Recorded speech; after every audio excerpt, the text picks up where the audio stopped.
What's going on, Ambitious Vet? Welcome to another episode of the Ambitious Vet Show. I'm your host, Chris Hoffman, Marine Corps veteran, surviving sales trainer, author, award-winning entrepreneur who realized immediate transition education expires when you desire more than just your basic needs being met. In fact, one thing that was missing for me mostly was personal development. So here, this show is designed to dive into the trenches with today's top subject matter experts, share inspiring transition stories, and provide masterclasses to equip you with the realistic perspective on how to reach your potential post-military. This is no fluff. This is no bullshit. Personal development content geared towards veterans and veteran language. So I hope you enjoy the rest of the episode. One of the biggest things that I see in the market are a lot of narratives, and a lot of them are incorrect on what veterans are. So we have so many nonprofits that work in our space, and I love nonprofits. They're doing brilliant work, but at the same time, nonprofits are generating donation dollars by almost showing veterans to be a problem, or playing Sarah McLachlan, Arms of an Angel, and the poor veterans need your help and hugs, when the majority of us are not in that victim status.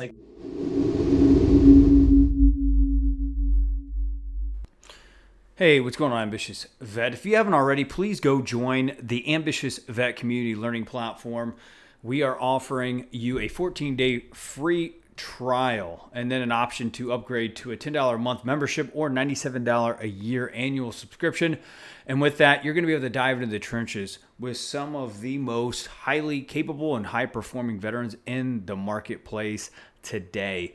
Our goal is to make sure that anyone going in there like yourself is being able to gain access to live virtual events with top subject matter experts that are going to talk on topics, a variety of different personal development topics, such as personal planning and strategy, relationship building and networking, also habits and routines, self-regulation and reflection, and many more. Our most exciting upcoming event coming up actually next week is going to be with David Pear, the founder of From Military to Millionaire, and he's a United States Marine retiree, and he actually retired with a net worth of over $1 million, and he's teaching us how to leverage the VA home loan and house hack and build wealth with the benefits that we already have. So if you're a veteran that's listening to this and wants to get around other veterans and learn practices on like building wealth, learning how to increase your performance, learn how to be proactive to life's problems and grow and advance with other veterans,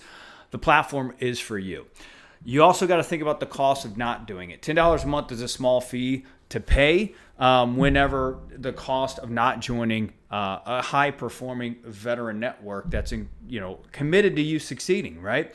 But make sure that when you do come inside of this platform, Ambitious Vet, that you're coming in guns blazing. You're following the onboarding checklist. You're joining the first course that we have there. You're RSVPing for the events, and you're asking questions. I promise you, if you come in with the guns blazing and participating in the platform like your life depends on it, or like your $10 or $97 a year depends on it, I personally promise you that you will get that money back in return, guaranteed. So the website is going to be ambitiousvetnetwork.com. I look forward to seeing you on the other side. Take care. It's time to get into the trenches, dig into your purpose, and fire up your life's fulfillment. The Ambitious Vet Podcast starts now.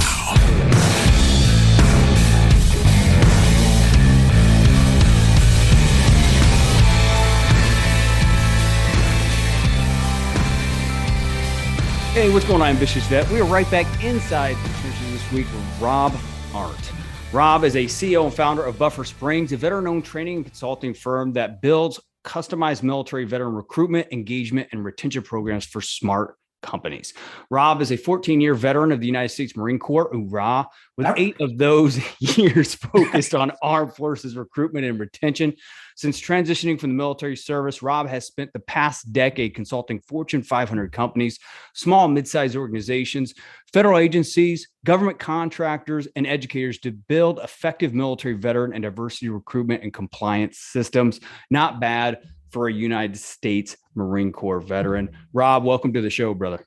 Thanks, man. Great to be on, and long time friendship and everything else. So glad that I'm finally getting on the podcast here.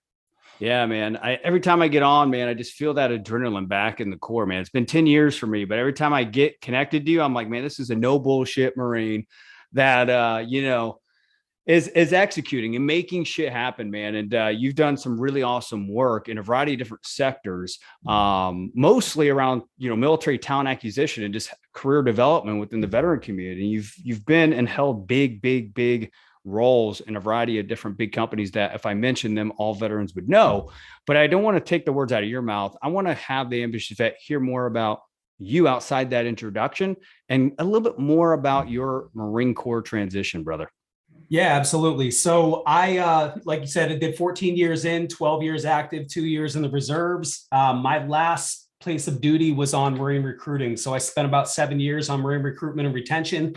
Didn't necessarily want to go out there in the first place, but really found my calling in sales and connecting people to opportunities. So like I said, did that for about 7.5 years, transitioned out. But like most veterans, I hit those stumbling blocks. I ended up in a career path that wasn't right and wasn't cut out for me. I left being an E7 Marine gunny, doing whatever the hell Marine gunnies do and walking on water, eating bullets and shit and ice cream and all that good stuff. And then realized that my next place of duty was in a cubicle and I started to die a little bit inside. So started finding different ways that veterans could navigate this and do it better and not hit some of the stumbling blocks and claymore mines that I hit face on, and trying to give back to my community. And for the last 10 years, I've been doing this work, connecting veterans to opportunities to vets, and really found my passion where I'm able to give back to my community, lift as we climb with our own people, but at the same time, strengthen organizations with military talent and get outside of the victim, the hero bullshit, and really get down to brass tacks of the business case for bringing on amazing veteran talent to these organizations and educating those companies as such. So that's where I'm at now, and been doing this work for a good part of almost 22 years now, and rest my head every night knowing that I'm making change, propelling my family, and then taking care of our community at the same time. So it's really the trifecta for me. Yeah, no, that's awesome, brother. And it's cool that you found your passion while you were still in the Marine Corps inside of the recruitment role and all that good stuff. Because a lot of us sometimes can get out, including myself, and it takes us a lot to kind of figure that out, right? To kind of understand that core passion or interest in skills, sales skills, that is, it can be challenging to kind of understand that as quickly as you did. So it sounds like you didn't hold back. You figure out what your core strengths were and you kind of built off those, which is really cool, man. Really cool stuff. So yeah, man, I want to kind of dive into this framework that we were talking about, right? As we do these pre-interviews and tee up these conversations, man, it's really awesome stuff, right? It's kind of like a framework, and I'd love to hear your context around this framework that we're about to unpackage. It's kind of like a BAMSIS from the Marine Corps. Yeah. Ambitious vet, if you're a Marine vet, but it's a great framework that could help provide a shit ton of clarity. Both from you being a proactive talent, trying to go find your ideal career post-military, but also from a military-friendly organization that potentially wants to know how simple you can think through this stuff. So, Rob, I'll tee it over to you, man. Yeah. So really over the years, I've worked with, I had my own struggles with transition, my own, career development and whatnot, but have worked with thousands of veterans at this time, like meeting people at career fairs and just doing mentorship calls and staying connected to that community. And sometimes this whole process just gets really over convoluted or over complicated for vets trying to traverse these waters, because there's so much information out there. Some of it's good, some of it's bad, some of it's downright ugly. So try to give people, for me, I need checklists. I need steps of step 1, done, step 2, 3, all the way down the line, done. So kind of developed a framework where I help vets, especially when I do mentorship calls, to help get them on track, help them focus on their objectives, and actually relate it back to what they already know in the military. And the first step in that is identifying a mission. So your job, your next career path, this is your actual mission. We hear all these things with goals and KPIs and things like that can fail or falter. But us as service members, and especially Marines, know that missions are non-negotiable. Doesn't matter if you have the beans, bullets, and Band-Aids, get the job done. The job needs to get done to come hell or high water. So really in your career path, choosing your mission is really the core focus that you should be looking at. So don't just grab jobs or look at jobs and say, okay, I made 70K in the Marine Corps. I can make 70K working in a cell phone kiosk somewhere. You'll start to die inside a little bit because we don't have those missions, those purposes, that pride of belonging to something bigger than us anymore. So what I recommend you do is look at your ideal target. Don't just post and go out there on job boards and applying to everything else. I did that, applied to hundreds of jobs and wasn't hearing anything back. It was crickets, and that's the way the system is designed. But when you're looking at your mission, what I recommend is looking at your ideal job, what your ideal work environment is, your workplace culture. Do you want to be in a large Fortune 500 enterprise company, or do you want to be in a small startup and scrapping and making things happen and hustling?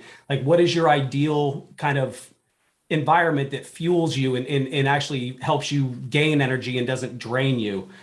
The analogy that I'll give you is looking at your next job as an investment. You are investing in that company, and it may not be dollars or you becoming a stockholder or anything like that, but you're investing at least 8 hours a day of your time and more time with that employer than you are with your family. Make sure it's worth your while. Make sure it fuels you. Make sure it's something that you can get behind and that you're passionate about, and that your mission and your vision intersect in that role. And that's that first crucial step of identifying what that ideal state is. If you don't do that, then you're just kind of spraying and praying and hoping you're hitting black, and it's never going to happen. And you'll start to really kind of down spiral the longer that you do that process.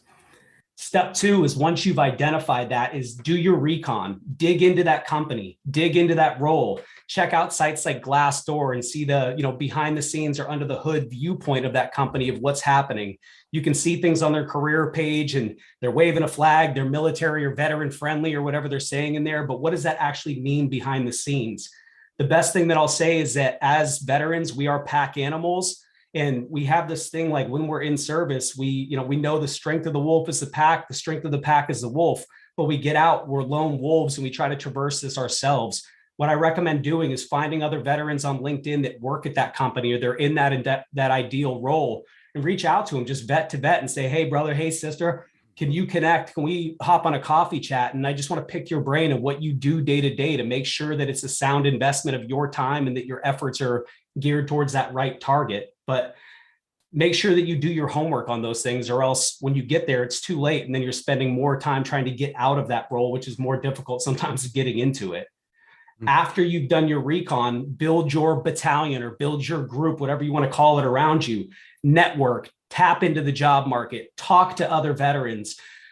There's a saying out there that I live and die by, and it's that you are the average of the 5 people that you spend the most time with. If you're spending time commiserating with other vets and woe is me and this sucks and everything else, that's exactly the attitude that you're going to have. But if you attach yourself to mentors, people who are in a career spot that you want to be in the next 5 years, people that are in that industry, or other people that are hustling, making shit happen. I mean, that's how you and I connected, Chris, is just connecting with other great people that have similar backgrounds and your visions align. But choose those 5 people wisely. And then once you have that great mentor group, expand, get to know other people, deeply network yourself, because 80% of the jobs out there are in the hidden job market where they're not actually advertised or posted. It's not necessarily what you know, it's who you know.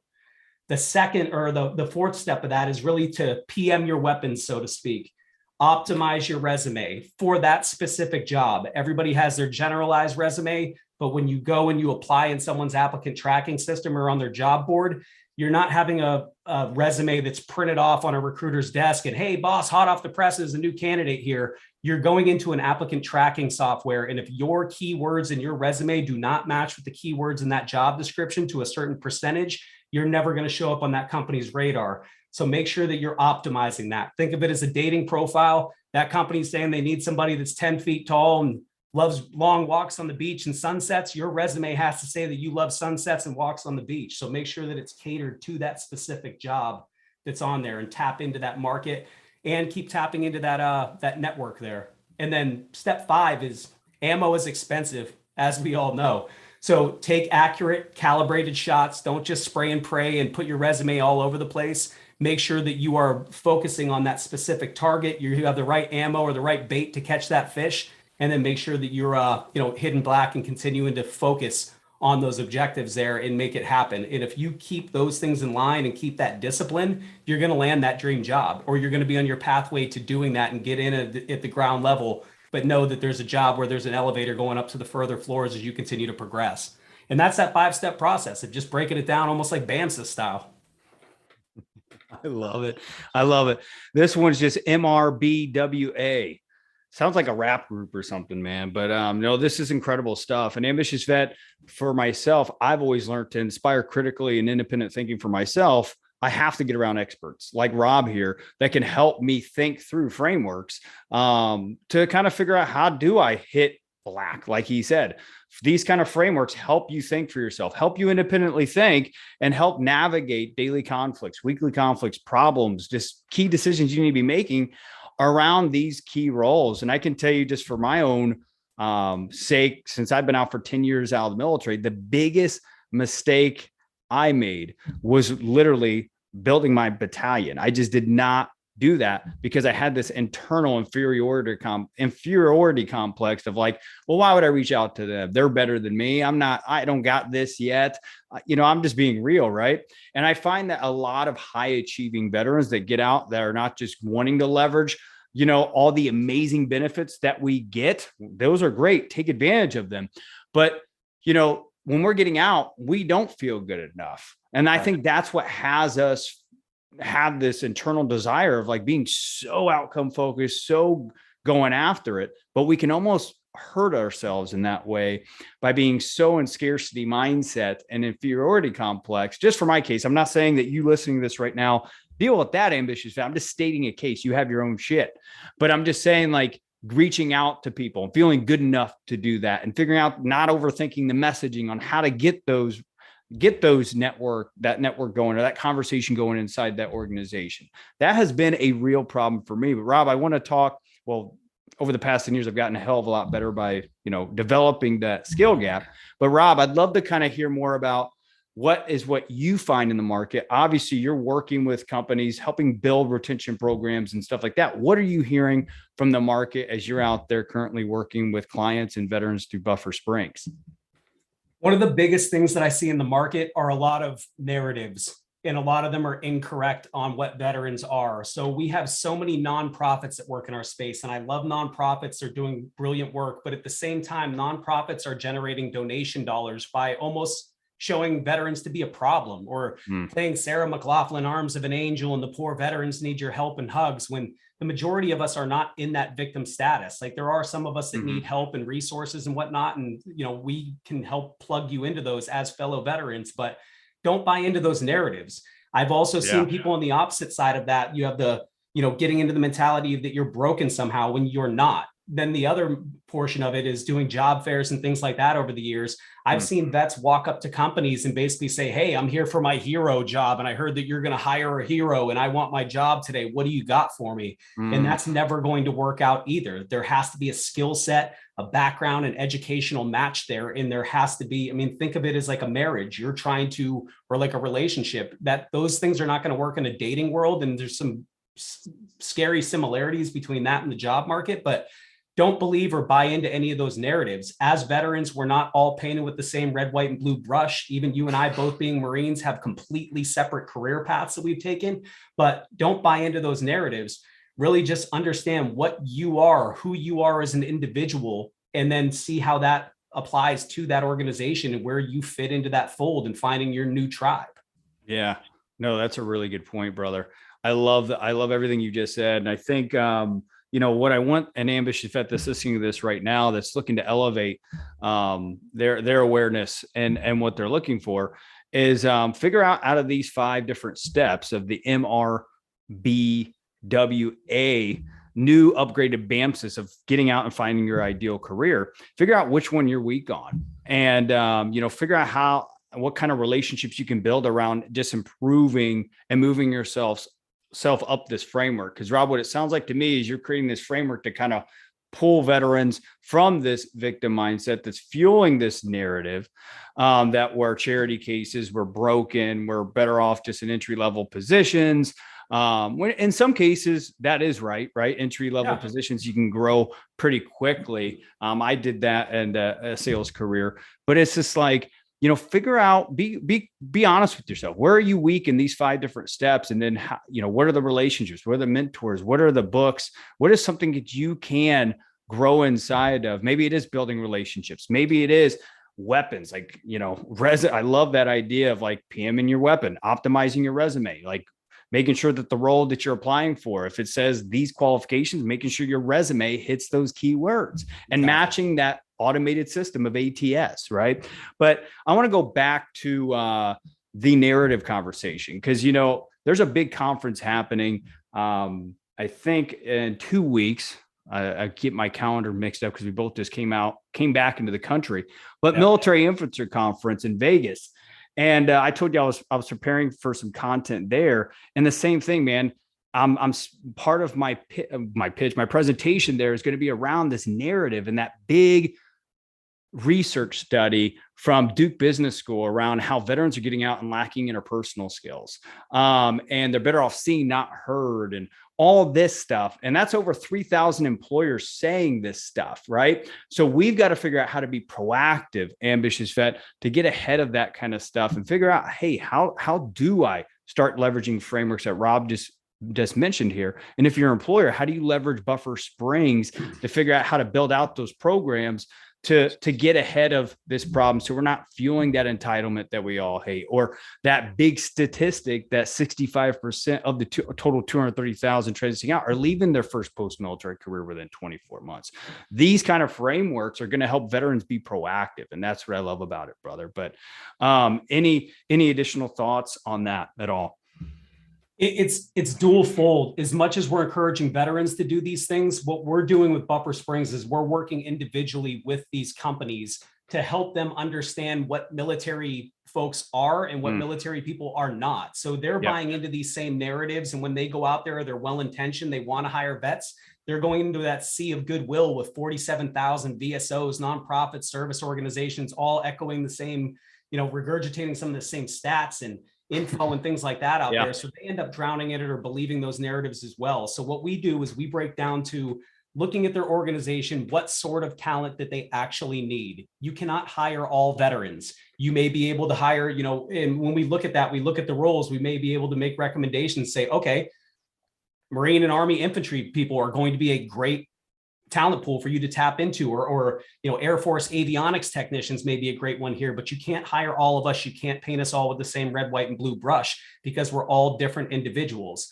The other guidance that we give them is we school them on military 101, the difference between enlisted and officer, junior and senior ranks, reserve versus active duty components, so they understand the military and they can speak to that populace. If you're going to push out marketing and things like that, your marketing has to resonate with that audience that you're trying to grab hold of.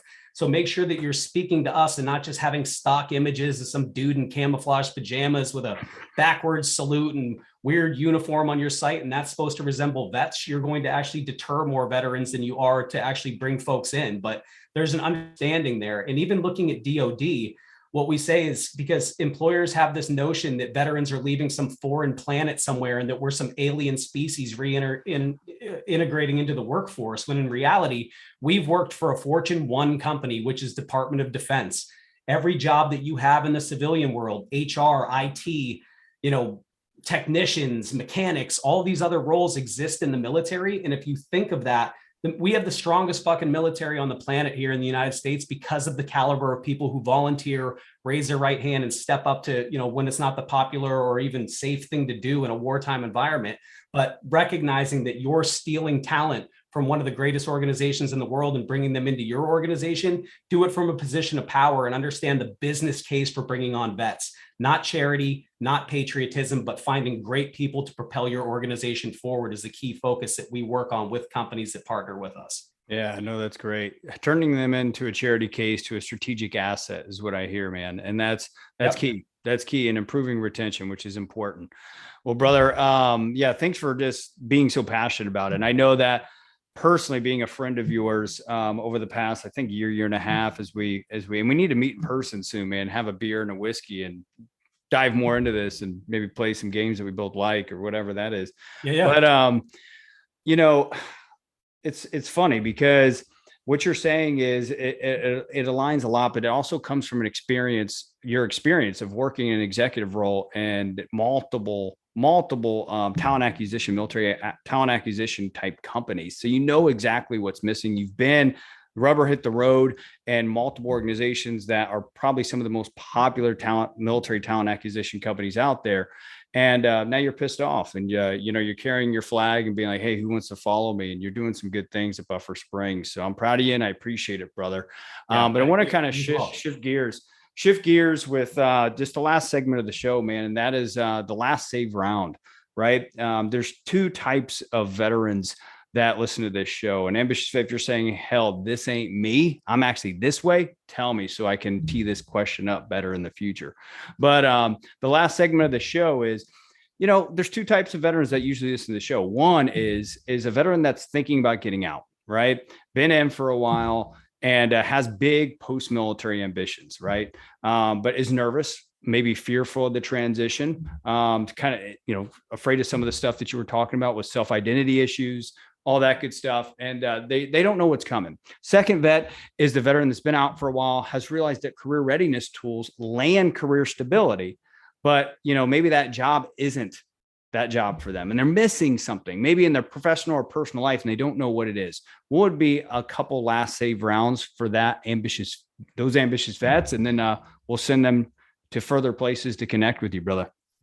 Yeah. So for the folks that are transitioning, if you have made it and you feel it in your heart that it's no longer in your best interest to wear that uniform, it's never too early to start planning your exit and thinking about what's going to happen next, to take care of yourself. If you have a family and your people built around you, like you have to take care of them, you have to take care of yourself. So sometimes you may even feel like a traitor. Like I felt like I was leaving the Marine Corps behind and everything else. And I even had a sour taste in my mouth, even after transitioning, that identity, that me being a Marine was gone. But here's the reality of it is that as much as I love the Marine Corps and was a part of who I was, like Marine Corps doesn't remember me. It doesn't care that I was there or that I wasn't there in the first place. And you have to be, you have to shed that skin and not grasp onto it. The word transition in itself, I've talked to veterans that have said, hey, I'm a transitioning vet. Oh, cool. When did you get out? It's like, I got out 3 years ago. It's like, you're not transitioning anymore. If you worked at company XYZ yesterday and you got fired or you quit, like you're not a transitioning company member, you're unemployed or you're looking for that next job. So keep that narrative of transition like in your head, but the transition is an ongoing thing, but you have to really make the strides to take care of yourself and make sure that next step is going to be a good one for you. And there's never too early to start doing that if you are about to get out. For those of us that are already out, we are the advanced party out here. We've been in theater longer than the folks who are transitioning. Leave your porch light on, talk to other vets, always be open to lifting as we climb in the community and keep your doors open there. But if you need help as well, there's a lot of things where the focus is on the transitioning veteran, the 200,000 give or take of us that get out every year. But there's not a lot of mention I look at transitioning vets as like puppies. And companies see that too. Everybody wants a puppy. Puppies are cute. They're awesome. You can get behind it. But then what about us old dogs that are out there right now and the 18 million, give or take, veterans that are in the community and in the workforce, 9 million of us that are in the workforce under the age of 65. Like there's not a lot of programs that are available for us. So we have to take care of our own and not just trust that these programs are going to have our best interest in mind. We have to take care of each other and take care of our military connected community and change the narrative collectively. We can't just do it alone. So if you're getting out, connect with other vets, leverage your network. If you're already out, keep that door open, keep that community open, and then never be afraid to keep climbing, keep growing, and don't settle for the status quo. You're better than that. Yeah, no, I love that. It sounds like a campaign slogan. Keep your light on. Keep your light on for vets. I love that, brother. Thanks for your passion. Thanks for your fight. It's very clear that that's your mission. So Rob, where can an ambitious vet go to connect more with Buffer Springs and you just as an individual level? Yeah. So for me, just hit me up at rob@buffersprings.com. My porch light is always on. Any veteran, military spouse, anybody in our community that I can help out. That's what I live for. So never hesitate to reach out to me. You can hit me up on LinkedIn. It's Rob Arndt, ARNDT. I know my last name gets jacked up a lot of spelling out there, but hit me up on LinkedIn and then come check us out at Buffer Springs. We have a lot of employment opportunities. We have some great partners that we're working with now, and we may be able to just get you into that direct job that you're looking for from the work that we're doing in the space. But never hesitate to reach out to us. And, I may be reaching out to one of you as well, and keep your porch light on.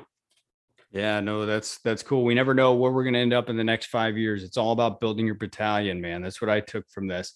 And thanks for the incredible framework, brother. Thanks for all the work that you're doing. And thanks for, not settling for one of those other military talent acquisition companies that weren't doing what you saw was missing. Thanks for stepping up, grabbing your M16 again, man, and starting your own fight and building a platoon around you to make sure that what's missing in the market gets delivered, brother. It's extremely inspiring and ambitious vet. I make sure that you make time to go check out Buffer Springs and everything that Rob is doing over there. But Rob, man, thanks for joining the show. Yeah, it's great being on today. Let's connect soon. And, to all the listeners out there, thank you for what you're doing. Stay in the fight and, come get us if you need us. The Ambitious Vet is available on all popular podcast platforms. Go to vettrainingcoaching.com to subscribe, rate, and share with fellow vets. Ambitious Vet, before you go, make sure the next step or next action you take is go check out ambitiousvetnetwork.com. There, go ahead and click apply for platform to start your 14-day free trial within our personal development community learning platform, where inside that first 14 days, I want you to go in and immerse yourself in that new course, Being Bulletproof Challenge, your 10 orders to mastering the inner game and equipping yourself to be unstoppable in the trenches of everyday life. From there, make sure you're starting to gain new connections within the platform. And then also giving us quality feedback on what courses and live upcoming events, like the next one coming up next week, which is VA loan home hacking techniques from a military veteran who transitioned out with a net worth of over $1 million. And incredible story, and also great techniques on wealth building in the face of inflation. So if you want to go gain access to that live event on top of a great network and courses, Ambitious Vet, that you want to dive into and learn from and get a hand up from other veterans, make sure to go check out ambitiousvetnetwork.com now. And I look forward to seeing you on the other side of the platform. Until next time, hold the vision and trust the process. Take care.